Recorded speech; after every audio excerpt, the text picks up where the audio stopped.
ঢাকাই সিনেমার জনপ্রিয় অভিনেতা জায়েদ খান বিভিন্ন ইস্যু নিয়ে সবসময় আলোচনায় থাকেন।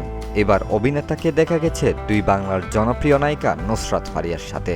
বৃহস্পতিবার জায়েদ খান নিজের ভেরিফাইড ফেসবুক পেজে একটি পোস্ট করেছেন।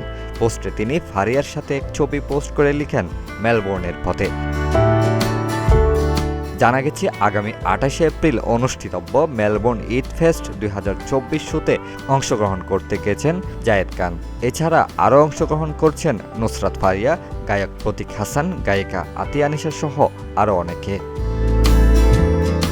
উল্লেখ্য, জায়েদ খান ২০০৮ সালে ভালোবাসা ভালোবাসা চলচ্চিত্রের মধ্য দিয়ে ঢালিউডে তার কর্মজীবন শুরু করেন। চলচ্চিত্রটি পরিচালনা করেন মোহাম্মদ হান্নান। এ সিনেমায় তার সঙ্গে অভিনয় করেন রিয়াজ ও শাবনূর।